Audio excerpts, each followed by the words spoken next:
Nasa Ioniq 5N. Ioniq 5N. Okay, meron siyang N-Green Boost. Ayan. So parang mas ano, no? Mas magiging mabilis, no? Tapos may dinis ka sa Sir Carlo eh. Ano yun? Tapangan ko to. Siyempre, it's electric. Walang tunog. Walang tunog.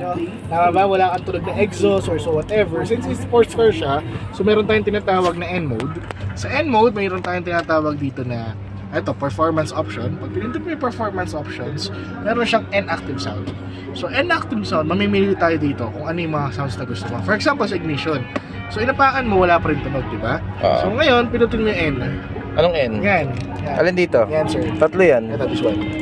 Yan. Sige, sir, pinutin mo. Yan. Sige. Tapos, pakan mo, sir.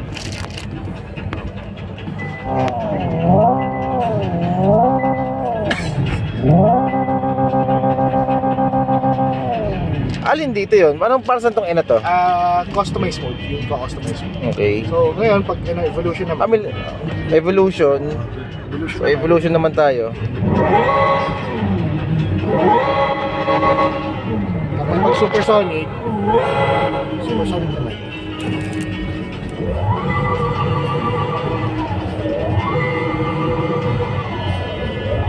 So gumagana yon sa speakers nyo? Oo. Anong speaker to? Bose. Naka-Bose speaker din kayo? Okay. Vision. So mapapansin nyo may pops and bangs pa yan. May ganun pa yun.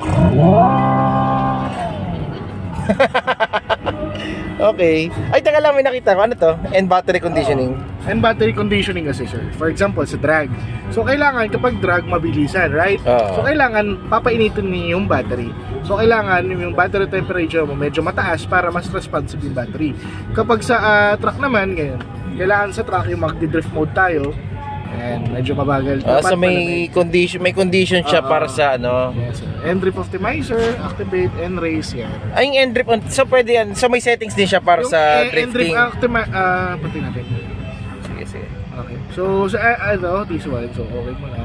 N-drift optimizer, gagamitin mo yan para makatulong sa'yo kapag drifting ka. Ganun. Ito may ano. Kasi di ba hindi naman lahat sanay mag-drift. Oo. So yan yung gagawin. Sa electric vehicle to. Oo, electric. So pwede mo siyang settings pang drifting. Oo. Okay. So N-Green Boost. Ito. Para saan to? Ayun, magdadagdag ng power. So mas malaki yung kuryente binabato for ano. Inactive sound. Ano yung NE shift? Yan, yung shifting. Ito yung paddle shift. So kasi 'di ba? Mas responsive shifting. Pag electric kasi, 'di ba? Walang shifting. Oo. 'Di ba? Continuous siya. Transmission. Walang transmission. So meron siyang paddle shift. 1, 2, 3 ganun. So parang dinedivide niya yung power pag nilagay mo sa NE shift. Parang naka-manual ka. Parang naka-manual na naka-paddle shift kasi may paddle. Yun nga yung tanong ko, bakit may paddle shift eh. Okay, may paddle shift tong drive mode. Dito yung mga sports mode. Ayun, sports, eco, normal. Okay, sige. May launch control ka rin. Launch control din. Since sports car siya, may launch control ka rin. Taragis to. N-race. Ayan. Endurance racing mode, 240. Okay, pang endurance. Another 10%. And pedal. Regenerative braking. Torque distribution, ano to? Torque distribution dito yan. Kasi di ba all-wheel drive, may rear-wheel drive, may front-wheel drive. So ngayon meron tayong torque distribution. So tayo yung mamimili kung ano yung gusto nating mas malakas na torque. Kung harap or likod. So ito. Change mo lang yan. Okay, sige.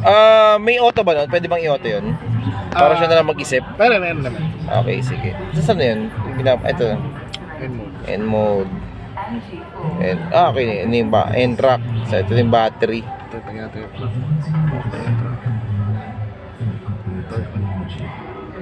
Okay.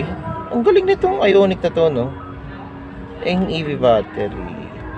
So, nandun lang. Okay, percentage ng baterya.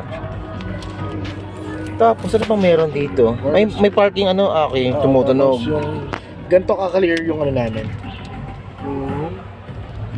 360 camera naman, yung surround view mo nito. Ganyan siya ka-clear. Ang linaw, no? Tapos this one, ano to? Wireless charger? Wireless charging. Yeah. Ito charge yung cellphone. Charge na yung phone mo kagad. May ganito. Ano to? Isa tapos nagiging dalawa. Kung yung nag-charge. Okay.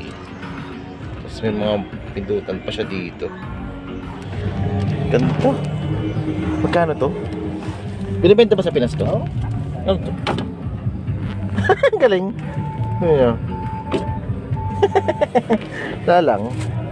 Pag hindi kasya yung inumin nyo, ano ibalik?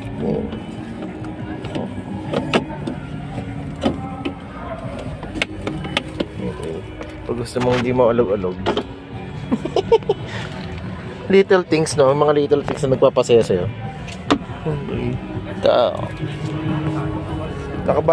Parang naka-bucket seat, no? Bucket seat. Ano, Recaro? Ay, hindi pala kasi ano to? No? Kasi nga pala Korean to. Pag Korea kasi lahat gawa nila. Maliban na sa speaker po.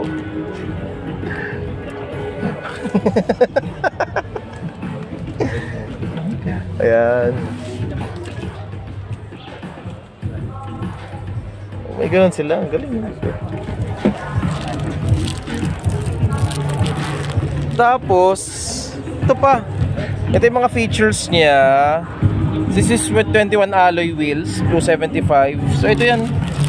So yung gulong niya is 21 alloy. 21 ano? 21 inches alloy. Sorry. 650 horsepower yung makina. 770 yung torque with green boost yan. Sabi dito is 448 kilowatt or 448 kilometers, 84 kilowatts, halos 700 volts. Ito yung mga features niya. Transmission niya is single speed. Then ito yung mga technologies niya, Smart Sense. Tapos ito motor driven power steering. Ito yung nagustuhan ko, isa po. Steering wheel niya heated na, pwede mag-heated. Painitin yung steering wheel, yung kamay sa steering wheel. Ayos. Nice.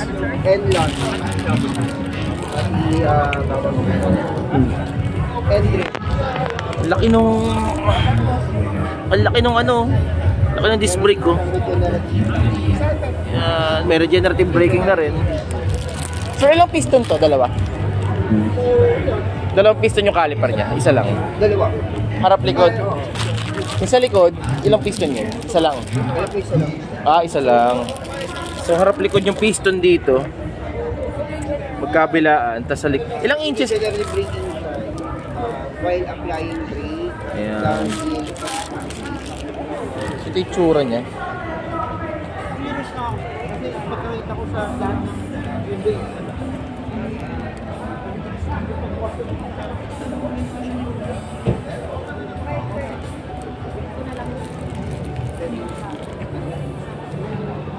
Ioniq 5N.